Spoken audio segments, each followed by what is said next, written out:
तंत्र, वाम मार्ग, अघोर पंथ, नाथ पंथ जैसे नामों से लोग क्यों डरते?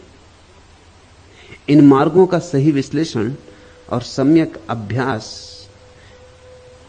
अभ्यास से क्या ऐसी संभावना नहीं है कि लोग फिर से नए आयाम से इन्हें समझें और इनकी निंदा और उपेक्षा न करें? तरु ने पूछा है, और एक नहीं 14 प्रश्न पूछे। मुझे भी गिनती करनी पड़ी, ऐसा उसने कभी किया नहीं।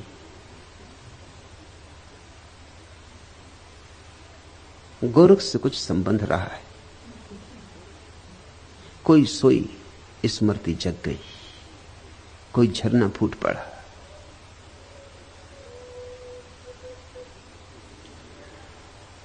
यहां कोई भी नया नहीं, सभी पुराने। न मालूम कितने पथों पर चले, न मालूम किन किन सद्गुरुओं के साथ रहे। मेरे पास आ जाना तुम्हारा आकस्मिक नहीं। चलते रहे हो, खोजते रहे हो, वही खोज तुम्हें यहां ले आई। जो नहीं चले हैं कभी, जिन्होंने कभी खोजा नहीं, उनसे मेरा संबंध भी बहुत मुश्किल से बन पाता है। वे आ भी जाते हैं तो छिटक जाते। आकस्मिक होता उनका आना, उनके आने के पीछे कुछ आधारशिला नहीं होती। जो मेरे पास आके टिक जाते हैं, रुक जाते, और तरु आई है सो टिक ही गई है। उसका अर्थ यही है, उनके प्राणों की कोई गहरी तृषा तृप्त हो रही है। बहुत बहुत द्वारों से जो खोजा है और नहीं मिल पाया है, उसकी झलक मिलने लगी, मंजिल करीब आ रही। गोरख से कुछ संबंध रहा होगा तरु, कुछ नाता रहा होगा। जैसे कोई पुराना सोया हुआ गीत फूट पड़ा हो, ऐसे उससे प्रश्न फूटे, और सभी प्रश्न सार्थक। कोई भी प्रश्न बौद्धिक नहीं है, पूछने के लिए नहीं पूछा गया है, उठा है। पूछना चाहिए इसलिए कुछ सोच सोच के नहीं पूछा गया है। पूछने से नहीं रुक सकी, फिर खुद भी डर गई होगी जब 14 प्रश्न लिखे, तो फिर क्षमा भी मांगी कि मुझ पर नाराज मत होना। इतने प्रश्न, जैसे विवश थी, पूछना ही पड़ा है, न पूछे नहीं बनेगा। उन्हीं 14 में से एक प्रश्न यह है, तंत्र, वाम मार्ग, अघोर पंथ, नाथ पंथ जैसे नामों से लोग क्यों डरते? पहली बात, ये सब नाम तंत्र के ही नाम है।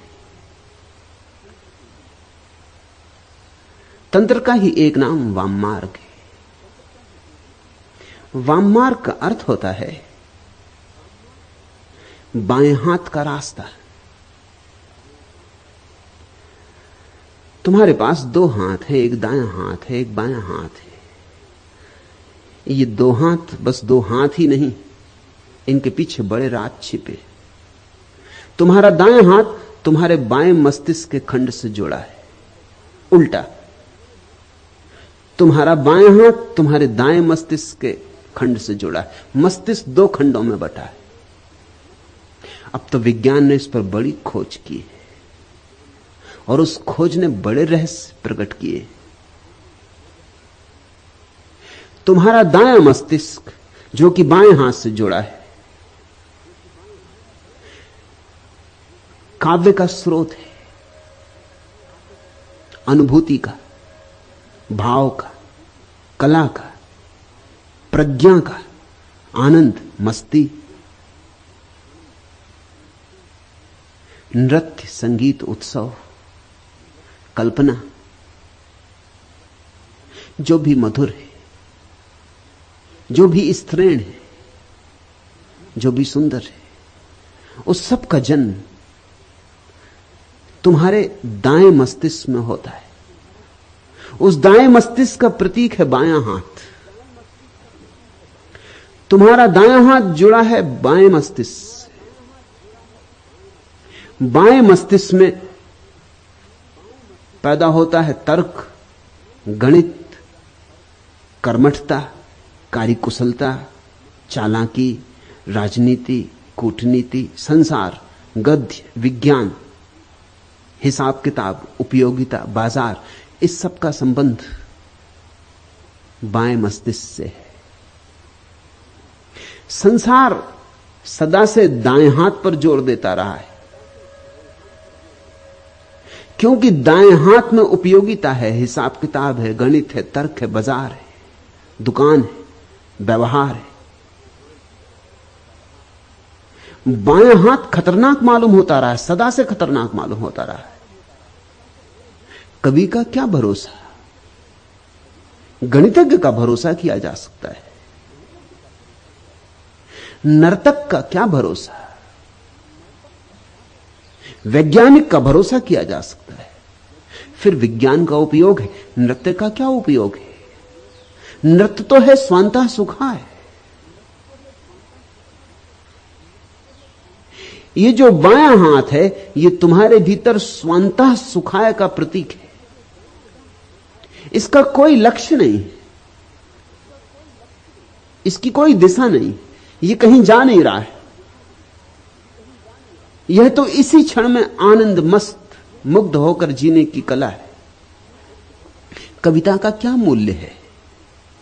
न तो पेट भर सकता है, न तन ढक सकता है, न छप्पर बन सकता है। तो कवियों को हमने थोड़ा बहुत सम्मान दिया है, एक अनुपात में, जैसे सजावट की तरह, लेकिन गैर जरूरी। एक आध आदमी कवि हो जाए समाज में, हम बर्दाश्त करते हैं, लेकिन हम कवियों की जमात बर्दाश्त नहीं करेंगे, क्योंकि कवि किसी काम का नहीं मालूम पड़ेगा। उसकी उपयोगिता क्या है? किसी ने पिकासो को पूछा कि तुम्हारे चित्रों की उपयोगिता क्या है? उसने अपना सिर पीट लिया। उसने कहा, फूलों से नहीं पूछते कि तुम्हारी उपयोगिता क्या है, और कोयल गीत गाती उससे नहीं पूछते तुम्हारी उपयोगिता क्या है, और आकाश तारों से भर जाता तब नहीं पूछते कि तुम्हारी उपयोगिता क्या है। मुझसे ही क्यों पूछते हो? ये कवि और चित्रकार और मूर्तिकार और संगीतज्ञ सदा से कहते रहे, हमारी कोई उपयोगिता नहीं। मगर जीवन उपयोगिता पर ही समाप्त नहीं होता। जीसस का वचन याद करो, man can not live by bread alone. आदमी अकेली रोटी से तो नहीं जी सकता, कुछ और भी चाहिए। रोटी से कुछ ज्यादा चाहिए। रोटी जरूरी है मगर काफी नहीं, आवश्यक है मगर पर्याप्त नहीं। रोटी के बिना कविता नहीं हो सकती, यह सच है, मगर अगर कविता के बिना रोटी हो तो जीवन हुआ ना हुआ बराबर है। रोज पेट भर लिया, जी लिए और मर लिए। अगर जीवन में काव्य ना जगा, गीत ना उठा, वीणा ना बची, बांसुरी पर संगीत न खेला, तो क्या सार है? स्वांता सुखाय रघुनाथ गाथा। जो स्वांता सुख से भरा है वही उस परम प्रिय के भाव से भी भरता है। इसलिए बायां हाथ सदा से खतरे का सूचक रहा।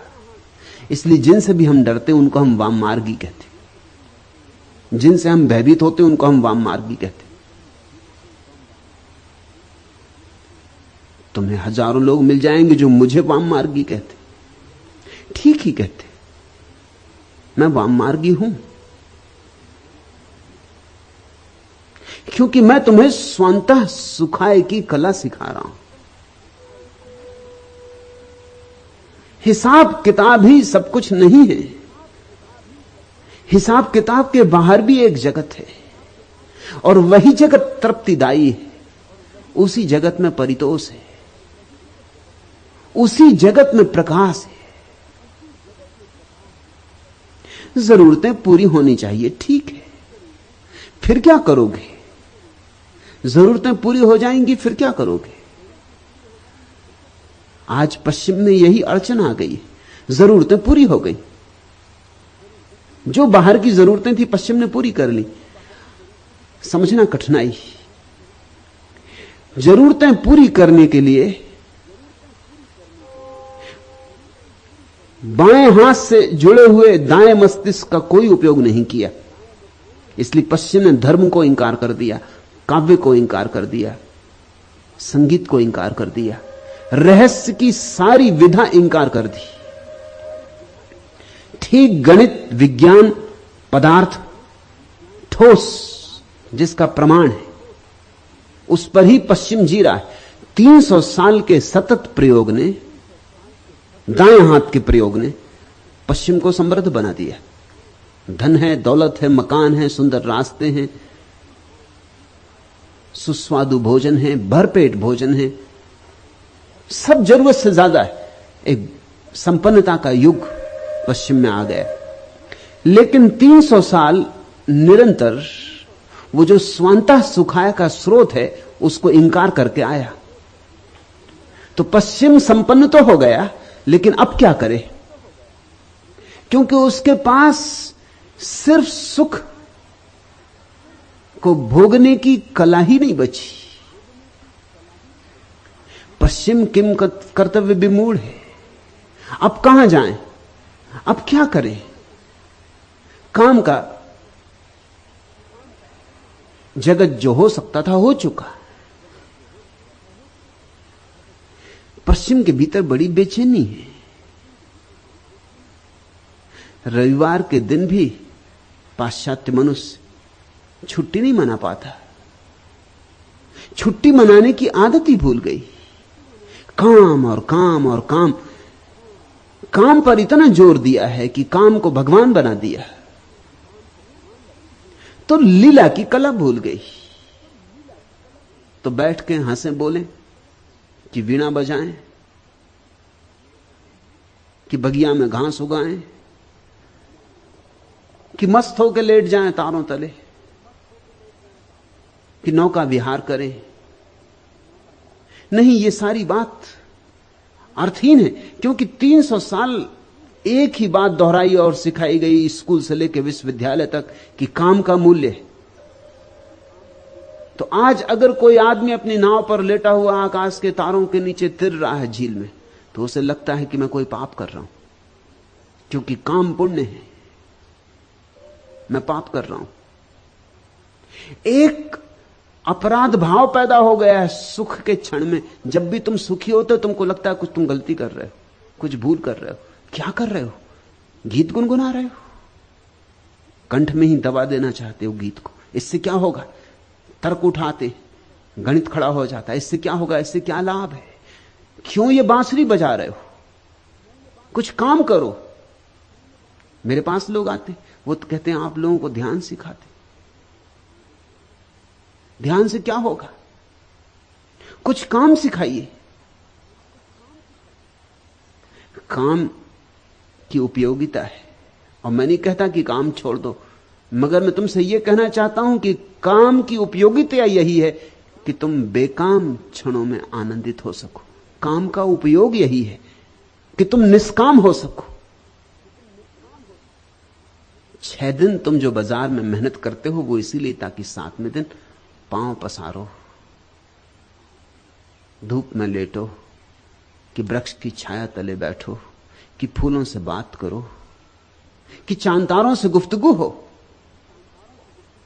कि मस्ती के गीत गाओ, कि पैरों में घूंघर बांधो और नाचो। यह लक्ष्य था 6 दिन मेहनत करने का। और जब 5 दिन मेहनत करने से काम चल जाए तो 5 दिन मेहनत करना, 2 दिन नाचना। जब 4 दिन मेहनत करने से काम चल जाए तो 3 दिन, ऐसे घटाते जाना। काम को तो घटाते जाना है, विश्राम को बढ़ाते जाना है। विश्राम लक्ष्य है। जिनके जीवन में विश्राम नहीं है, ध्यान नहीं, उनके जीवन में विक्षिप्तता आनी शुरू हो जाती। जैसे ही काम पूरा हुआ उनकी समझ में नहीं आता आप क्या करें। अगर पश्चिम में बहुत लोग पागल हो रहे हैं तो उसका कारण है काम के दिन तो समाप्त हो गए, काम पूरा हो गया, काम को ही जीवन समझा। अब जीवन समझ में नहीं आता कि और जीवन क्या हो सकता है। बहुत लोग आत्महत्या कर रहे हैं, उसका कारण भी वही है। क्या सार है अब जीने का? अब धन को जोड़ जोड़ के इकट्ठा कर लिया, अब कितना जोड़ते जाएं? ये भूल ही गए कि धन किस लिए जोड़ते थे। धन जोड़ते थे ताकि किसी क्षण विश्राम से बैठेंगे, कोई चिंता ना होगी। वो तो भूल ही गए, क्योंकि धन जोड़ने में मस्तिष्क के एक हिस्से का उपयोग किया, वो हिस्सा तो सक्रिय हो गया, और जिस हिस्से का उपयोग नहीं किया वो धीरे धीरे बिल्कुल धूल धमास से भर गया है। वाममार्ग का अर्थ होता है जीवन का लक्ष्य काम नहीं है, विश्राम। जीवन का लक्ष्य धन नहीं है, ध्यान है। जीवन का लक्ष्य गणित नहीं है, काव्य है। जीवन का चरम शिखर विज्ञान से उपलब्ध नहीं होगा, धर्म से उपलब्ध होगा। सदा से वाममार्ग निंदा का शब्द रहा, और अतीत में तो स्वभाव था, कारण भी थे, क्योंकि जितने तुम पीछे जाओगे उतनी दुनिया दीन थी, दरिद्र थी, साधन नहीं थे। उन दीन दरिद्रता के दिनों में अगर लोगों ने काम को बहुत बहुमूल्य दिया, बहुत कीमत दी, स्वाभाविक मालूम होता है। और जिन लोगों ने काम की जगह विश्राम को मूल्य दिया, उनसे अगर समाज ने विरोध किया तो कुछ आश्चर्य नहीं। मगर पुरानी आदत अब भी ग्रंथि की तरह बनी रह गई, अब भी हमारे भीतर भय। फिर जो गणित हिसाब किताब वाला मन है, वह सदा से उन सारी चीजों का विरोधी रहा है जिनसे तुम्हारे भीतर सुख उत्पन्न होता है। वो स्वाद का विरोधी, तो वो अस्वाद का व्रत सधवाता है। सौंदर्य का विरोधी, तो वो कुरूपता को आध्यात्मिक बना लेता है। वह स्वास्थ्य का भी विरोधी, क्योंकि स्वास्थ्य भी शारीरिक सुख है। जर्मनी के एक प्रसिद्ध विचारक काउंट केसरलिंग ने भारत की यात्रा के बाद अपनी डायरी में लिखा कि भारत जाके मुझे यह अनुभव हुआ कि बीमारी में एक आध्यात्मिकता है, स्वास्थ्य में एक तरह की नास्तिकता है, क्योंकि स्वास्थ्य शरीर का होता है। इसलिए आध्यात्मिक व्यक्ति को स्वास्थ्य का रस नहीं लेना चाहिए, वो तो देह का दुश्मन है। इसीलिए प्रेम का दुश्मन हो गया संसार, क्योंकि प्रेम बड़ा सुख है। सारी चीजों की दुश्मनी साध ली। वाम मार्ग ने इसका विपरीत संदेश दिया है। वाम मार्ग कहता है प्रेम प्रार्थना है और प्रेम परमात्मा है, और वाम मार्ग कहता है कुछ भी छोड़ना नहीं, क्योंकि जो भी परमात्मा ने दिया है उसकी उपयोगिता है, उसका उपयोग करो और उसे सीढ़ी बनाओ, उसे परमात्मा की मंदिर की सीढ़ी में रूपांतरित करो। पत्थर मत समझो मार्ग के, अवरोध मत समझो, सीढ़ियां बनाओ, ऊपर उठो। काम वासना की भी सीढ़ी बनाओ, उसका भी विरोध मत करो।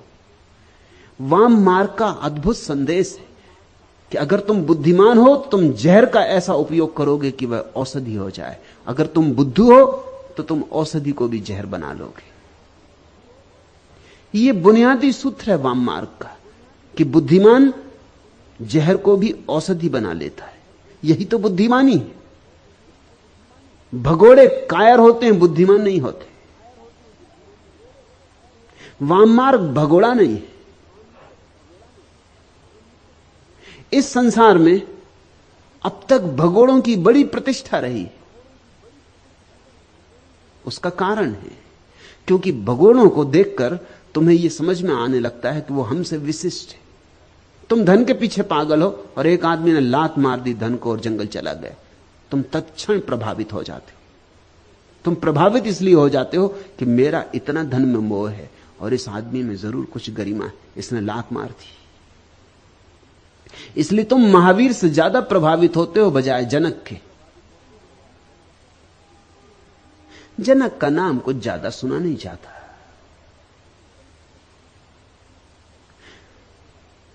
तुम बुद्ध से ज्यादा प्रभावित हो जाते हो क्योंकि वो राजमहल छोड़ के जाते। तुम कृष्ण की अगर प्रशंसा भी करते हो तो थोड़े दबे दबे कंठ से, थोड़े डरे डरे, थोड़े भयभीत। अगर लोग कृष्ण की प्रशंसा भी करते हैं तो गीता वाले कृष्ण की करते हैं। पूरे कृष्ण को स्वीकार करने की हिम्मत बहुत कम लोगों की, क्योंकि कृष्ण तो तुम्हारे जैसे ही मालूम पड़ते हैं, बल्कि तुमसे भी आगे बढ़े हुए।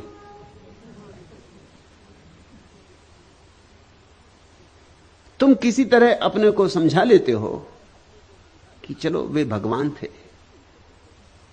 किया होगा, नाचे होंगे गोपियों के साथ, मगर यह आदमी के लिए शोभा नहीं देता।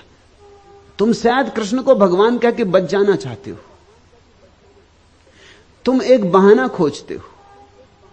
तुम्हारा चित्त तो गड़बड़ होने लगता है, तुम्हें बेचैनी होने लगती।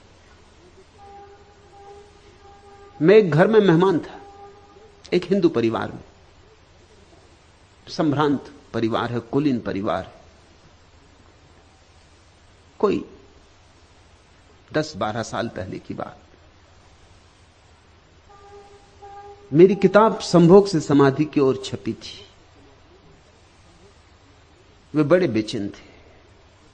उन्होंने मुझसे कहा कि आप नाम कम से कम कोई और रखते थे।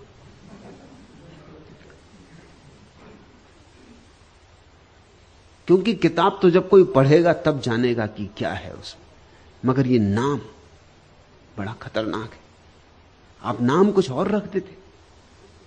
फिर जो पहला संस्करण था उस पर खजुराहो की मूर्तियों का चित्र छपा था कवर पर, और कहने लगे कि ये भी आपको क्या सूझा। अगर नाम भी ये था तो भी अगर बुद्ध को ध्यान की अवस्था में बैठा हुआ बताया होता कवर पर तो भी चल जाता। खजुराहो की मूर्तियां, किताब तो कोई पीछे पड़ेगा, ये सब देख के तो बड़ी बेचैनी हो जाएगी। मैं उनके बैठक खाने में बैठा था। मैंने कहा दीवार पर देखो, वहां एक बड़ी तस्वीर टांग रखी थी उन्हें कृष्ण की, जिसमें उन्होंने वस्त्र चुरा लिए, नग्न स्त्रियों के जो नदी में नहा रही और झाड़ पे बैठे। मैंने कहा इसको तुम बैठक खाने में लगाए हो? उन्होंने ऊपर देखा, एक क्षण को तो रुक गए। शायद उन्होंने कभी इस तरह सोचा नहीं था। उन्होंने कहा आप ठीक कहते, ये लगी है तस्वीर, ये पिता के जमाने से लगी है। और कभी कभी मुझे संकोच होता भी है, लेकिन इस पर कोई ध्यान देता नहीं, क्योंकि भगवान है, वो ठीक कर रहे हैं। इसको हमने स्वीकार कर लिया है। मगर दोबारा जब मैं उनके घर गया, तस्वीर हट गई थी। मैंने उनसे पूछा क्या हुआ? उन्होंने कहा कि नहीं, जिस दिन से आपने इशारा किया मैं सचेत हो गया, फिर मुझे बड़ी बेचैनी होने लगी। फिर मैंने कहा इस तस्वीर को हटा ही देना उचित है, तो तस्वीर हटा दी। तुम्हारा कृष्ण का स्वीकार भी अधूरा अधूरा है। तुम कृष्ण में से बहुत सी बातें काट छांट कर डालना चाहोगे। तुम कृष्ण में संशोधन करने को सदा तत्पर हो। कृष्ण को लोग अपने अपने हिसाब से मानते हैं, जितना मान सकते उतना मान लेते, बाकी छोड़ देते।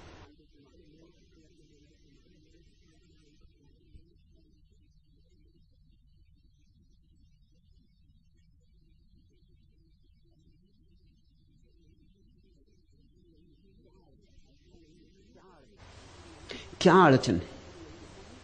अड़चन यही है कि महावीर तो तुम्हें साफ अपने से विपरीत जाते मालूम पड़ते।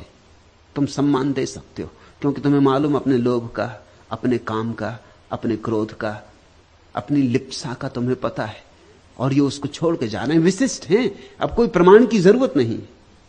लेकिन कृष्ण ये वहीं खड़े, उसी संसार में जहां तुम खड़े हो।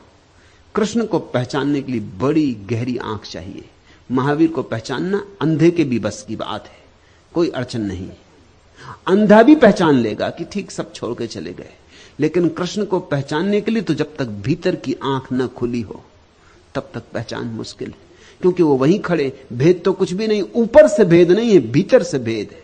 तो जब तक भीतर देखने की क्षमता ना हो तब तक तुम कृष्ण को ना समझ पाओगे। कृष्ण वाम मार्गी, इसलिए जैनों ने कृष्ण को नरक में डाला है।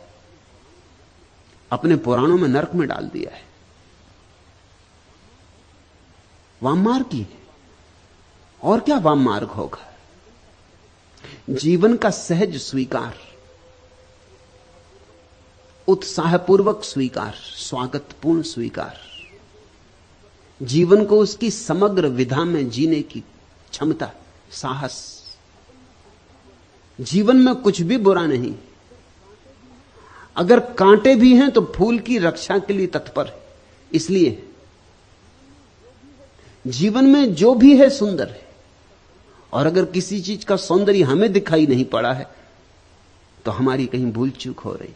परमात्मा असुंदर बना कैसे सकता है? परमात्मा ही प्रकट हुआ है सारे रूपों में, काम में भी राम ही छिपा है। इतना साहस बहुत कम लोग जुटा पाते, इतनी दृष्टि भी नहीं होती। इसलिए तरु, तंत्र, वाममार्ग, अघोरपंथ, नाथपंथ जैसे नामों से लोग डरने लगे। इसलिए क्योंकि ये तुम्हारी व्यवस्थित रूढ़ी को छिन्न भिन्न कर देते। ये प्यारे नाम गालियां बन गए। किसी को वाममार्गी लोग कह देते हैं, बस खत्म हो गया मामला। फला आदमी वाममार्गी, मतलब तुमने उसका खंडन कर दिया, अब और खंडन करने की जरूरत नहीं। अब वो क्या कहता है, क्यों कहता है, इस तर्क और विस्तार में जाने का प्रयोजन नहीं। वाममार्ग का लेबल लगा दिया, वो आदमी खत्म हो गए। अघोर पंथ, अघोर जैसा प्यारा शब्द गाली बन गया। किसी को अघोरी कह तो वो लड़ने को तैयार हो जाता। लोग अघोरी कहते ही किसी को तभी जब उनको गाली देनी होती। अघोर शब्द का अर्थ समझते हो? अघोर का अर्थ होता है सरल। किसी को घोरी कहो तो गाली हो सकती। घोर का अर्थ होता है जटिल। कहते ना घोर घमासान, खूब भयंकर युद्ध हुआ तो उसको कहते हैं घोर घमासान। जटिल, उलझा हुआ तो घोर। अघोर का अर्थ होता है सरल, बच्चे जैसा निर्दोष। लेकिन लोग अघोरी गाली देना चाहते तब कहते हैं, लोग कहते हैं मोरारजी देसाई अघोरी, क्योंकि जीवन जल पीते। अघोरी उनका मतलब यह है कि गाली दे रहे हैं वो। अघोर तो सिर्फ थोड़े से बुद्धों के लिए उपयोग में लाया जा सकता है। गौतम बुद्ध अघोरी, कृष्ण अघोरी, क्राइस्ट अघोरी, लाओत्सु अघोरी, ऐसे लोगों के लिए ही सिर्फ उपयोग में लाया जा सकता है। गोरख अघोरी, सरल, निर्दोष, सीधे साधे, इतने सरल कि गणित जीवन में है ही नहीं। हिसाब किताब लगाने का भाव ही चला गया है। तुम तो जिसको धार्मिक कहते हो वो भी हिसाब किताब लगाता है। वो देखता है कि इतने उपवास करूं तो स्वर्ग मिलेगा, इतने व्रत रखूं तो स्वर्ग मिलेगा, इतना दान करूं तो स्वर्ग मिलेगा। ये सब हिसाब किताब है। इस दान में भी बाजार है, इस दान में भी व्यवसाय है, सौदा है। इस पुण्य में भी छिपा हुआ पाप है। अघोरी का अर्थ होता है सरल सीधा, जिसके जीवन से हिसाब किताब समाप्ति हो गया, जो बच्चों की भांति जीता है। यह तो परम अवस्था है, परमहंस अवस्था है अघोर। मगर ये गालियां बन गई दुर्भाग्य से। नाथ पंथ, गोरखनाथ और उनके गुरु मच्छंदर नाथ के कारण तंत्र की यह शाखा नाथ पंथ कहलाने लगी। भाव बड़ा प्यारा है। नाथ का अर्थ होता है मालिक, जिसको सूफी कहते हैं या मालिक। सब उसका है, मालिक का है।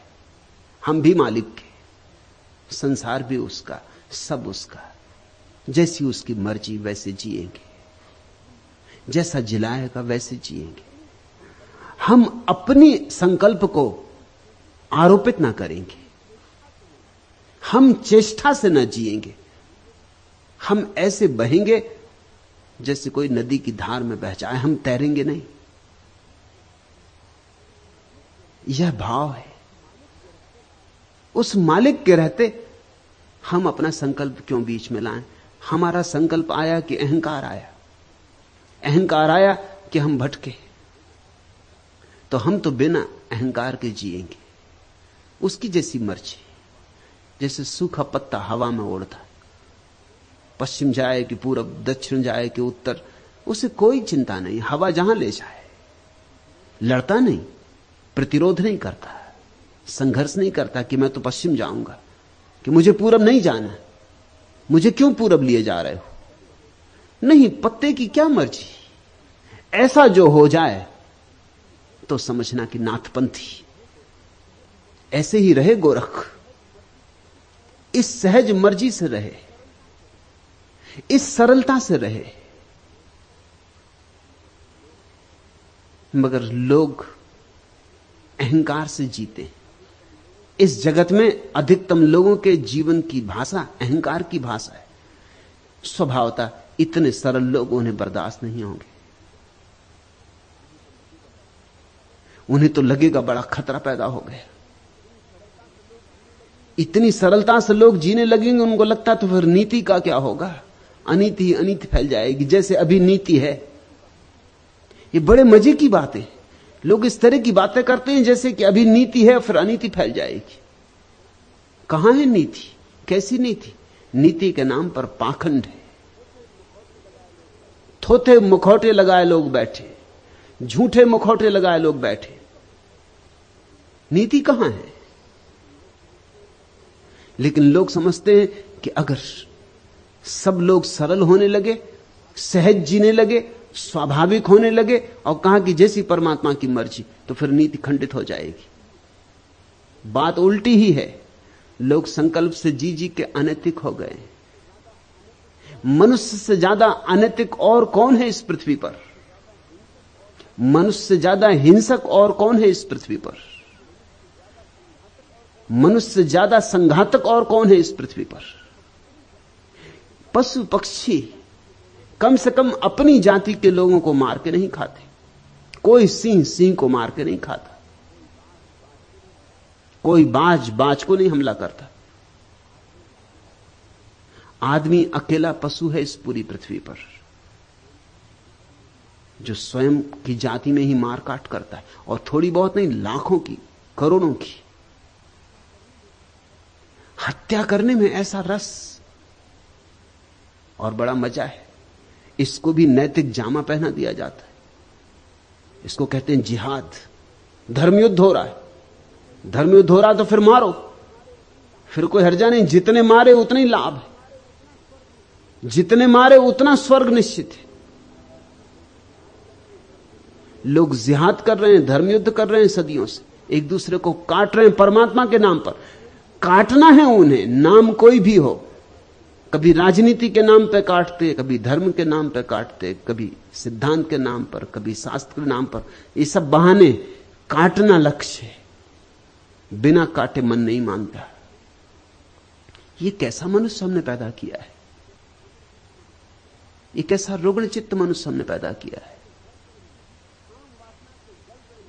काम वासना से जल रहे हैं लोग। उनके भीतर काम वासना के सिवाय और कुछ भी नहीं भरा है। दबा दबा के बैठ गए।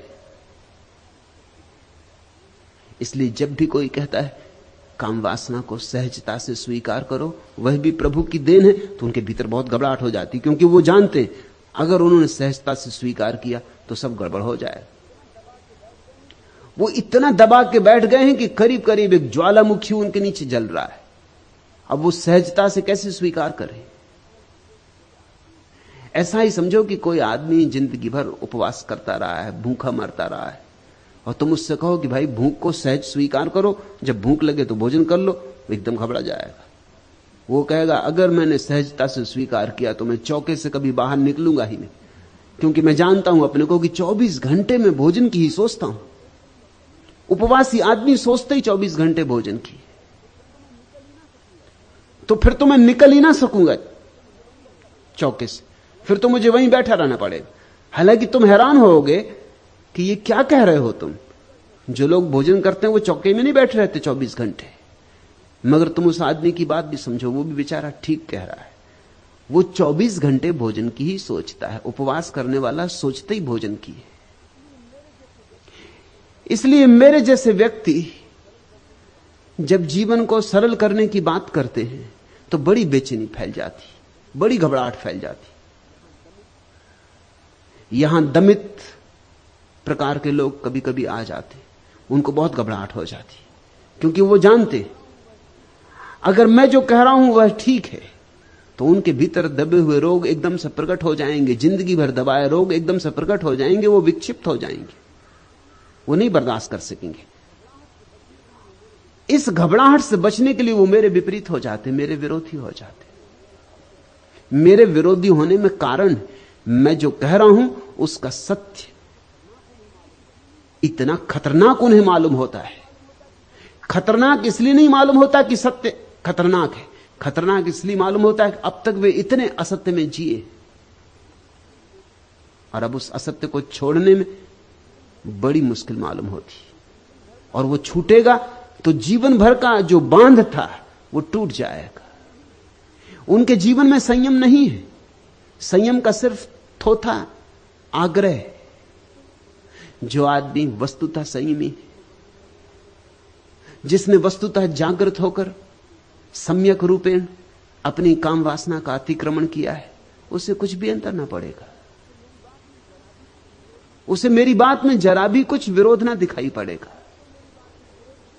जिसको मेरी बात में विरोध दिखाई पड़ता है वो केवल खबर दे रहा है अपने रुग्ण चित्त की, मगर वो सोचता है कि वो मेरे खिलाफ कुछ कह रहा है। फ्रायड के खिलाफ बड़ा प्रचार हुआ सारी दुनिया में, लेकिन फ्रायड जीवन के सीधे साधे सत्यों की बात कर रहा था। फ्रायड वाममार्गी, फ्रायड ने दबाए हुए मनोवेगों को पुनः गतिमान करो इसका संदेश दिया। सारी दुनिया में विरोध हुआ, सारे धर्मों ने विरोध किया।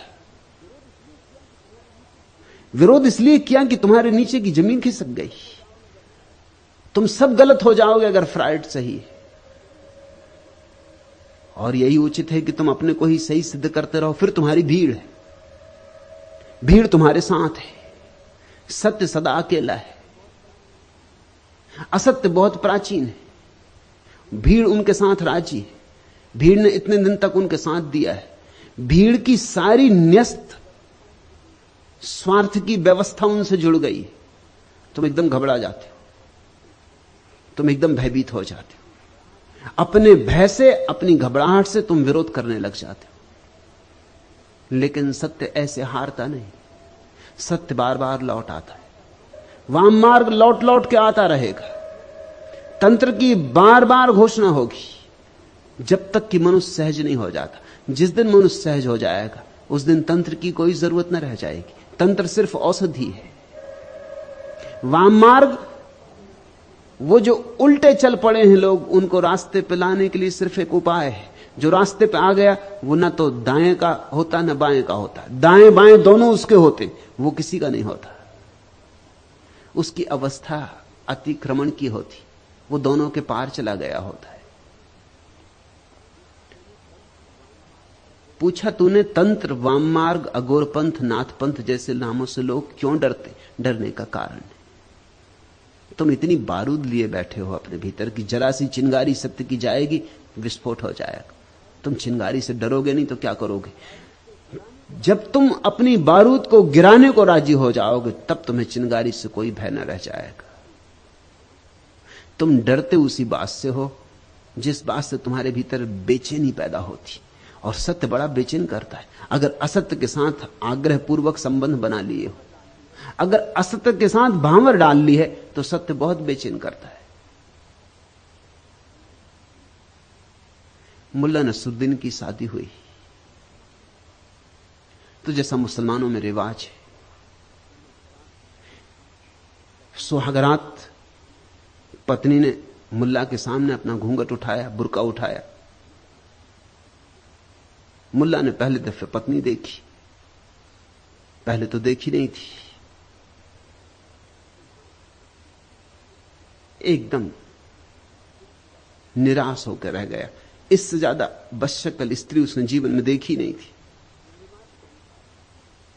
रिवाज के अनुसार पत्नी ने पूछा कि मैं किस किस के सामने बुर्का उघाड़ सकती हूं? तो मुल्ला ने कहा, तू किसी के सामने उघाड़, बस मेरे सामने मत उघाड़। दुनिया भर के सामने उघाड़, तुझे जिसके सामने उघाड़ना हो उघाड़, मेरे सामने भर मत उघाड़ना। अब ये बुर्का पड़ा ही रहे तो अच्छा। ये जो कुरूपता है, इससे घबराहट पैदा होती। तुम अपने पर बुर्का डाले हो, तुम उघाड़ते नहीं। जो भी तुम्हारे बुर्के उघाड़ देता है, तुम्हारी गंदगी दिखा देता, उससे ही तुम नाराज हो जाते हो। जो भी तुम्हारे भीतर का कूड़ा करकट दिखा देता है, उससे ही तुम नाराज हो जाते हो। और सद्गुरु को दिखाना ही होगा तुम्हारे भीतर का कूड़ा करकट, क्योंकि देखोगे नहीं तो उससे मुक्त कैसे होगे। तुम्हारे भीतर की व्यर्थता जो तुम संग्रहित करके बैठे हो, जिसकी छाती पे सवार हो, अगर उससे तुम्हारा छुटकारा ना होगा तो तुम उसी में डूबोगे, उसी में डूबोगे। वही तुम्हें डुबाने का कारण हो जाए। तुमने छाती पे पत्थर बांध रखे, उन पत्थरों को हटाना ही होगा। हालांकि तुम सोचते हो वो पारस पत्थर है, वही तुम्हें डुबा रहे हैं। जब भी सत्य की नवीन उद्घोषणा होती है तो असत्य ने जो इतने जाल फैला रखे, सब तरफ बेचैनी की लहर हो जाती। सत्य की गर्दन काट दो, सत्य को जहर पिला दो, सत्य की वाणी बंद कर दो, इसकी सब तरह की चेष्टाएं शुरू हो जाती। और इसमें नाराज होने की कोई बात नहीं है, यह बिल्कुल स्वाभाविक है। करुणा की ही बात है, दया की ही बात है। बुद्ध ने अपने शिष्यों को कहा था कि तुम जिन लोगों को समझाने जाओगे वही तुम्हें मारेंगे। तुम अनुकंपा से सत्य देने जाओगे, वही तुम पर पत्थर फेंकेंगे। तो नाराज मत होना, उनकी भी मजबूरी है। वे भी क्या करें? सदियों सदियों तक उन्होंने जो सत्य माना था, तुम उसे तोड़ने आ गए। तुम उनका भवन हिलाने लगे। इसी भवन को उन्होंने अपनी सुरक्षा समझा था, तुम उनकी दीवारें गिराने लगे। तुम उनके बुरके उठा के उनकी कुरूपता दिखाने लगे। वो नाराज होंगे। एक शिष्य जाता था पूर्ण यात्रा पर बुद्ध का संदेश लेकर। बुद्ध ने पूछा, तू कहां जाएगा? बिहार का एक हिस्सा था सूखा। उसने कहा कि सूखा, अब तक कोई भिक्षु नहीं गया, मैं वहां जाऊंगा। बुद्ध ने कहा, वहां तू न जा तो अच्छा, उस इलाके के लोग बड़े खतरनाक हैं, इसलिए अब तक कोई भिक्षु वहां गया नहीं। वे तुझे गालियां देंगे तो तुझे क्या होगा? तो पूर्ण ने कहा, वो मुझे गालियां देंगे तो मैं अपने को धन्यभागी समझूंगा कि सिर्फ गालियां देते हैं, मारते नहीं। बुद्ध ने कहा, और अगर उन्होंने तुझे मारा फिर तुझे क्या होगा पूर्ण? तो पूर्ण ने कहा कि मैं धन्यभागी समझूंगा अपने को कि मारते ही हैं, मार नहीं डालते हैं। बुद्ध ने कहा, एक सवाल और, अगर वो मार ही डालें तो मरते मरते तुझे क्या होगा? तो पूर्ण ने कहा कि और क्या होगा, यही कि कितने भले लोग हैं कि उस देश से छुटकारा दिला दिया जिस देश में रहता तो शायद कोई भूल चूक हो जाती। अब भूल चूक ना हो सकेगी। उस देश से छुटकारा दिला दिया जिसमें रहता तो शायद कहीं पैर गलत रास्तों पर पड़ जाते, कुछ से कुछ हो जाता, भटक जाता। उस देश से छुटकारा दिला दिया। उनके प्रति अनुकंपा से भरा हुआ मरूंगा, उनके प्रति कृतज्ञता से भरा हुआ मरूंगा। बुद्ध ने कहा, फिर तू जा, फिर तू कहीं भी जा, तू जहां भी जाएगा वहीं तू मित्र पाएगा, क्योंकि तुझे अब शत्रु दिखाई नहीं पड़ सकता। नहीं दिखाई पड़ने से शत्रु नहीं हो जाता, ऐसा नहीं है। मगर जिसको शत्रु दिखाई पड़ना बंद हो जाता है, वही सत्य की उद्घोषणा कर सकता है। शत्रु तो होंगे पैदा, तत्क्षण पैदा हो जाएंगे। सत्य के शत्रु निरंतर पैदा होते।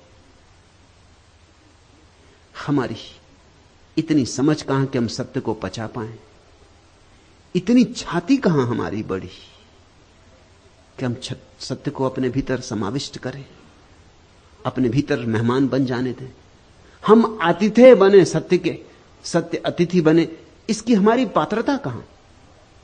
इसलिए निरंतर यह होता रहा, निंदा होती रही, उपेक्षा होती रही, मगर सत्य अपनी उद्घोषणा बार बार करता रहा है। और मैं तुमसे कहता हूं कि सत्य आता है मस्तिष्क के दाएं हिस्से से, जो बाएं हाथ से जुड़ा है। हिसाब किताब आता है मस्तिष्क के बाएं हिस्से से, जो दाएं हाथ से जुड़ा है। हिसाब किताब वाला आदमी कविता के प्रति कभी भी राजी नहीं होता। धन दौलत को मूल्य समझने वाला व्यक्ति ध्यान का मूल्य नहीं समझ पाता। और दुकान ही जिसे सब कुछ है, वह मंदिर का नहीं हो पाता। और अगर मंदिर में चला भी जाए तो मंदिर भी उसके साथ ही भ्रष्ट हो जाता है।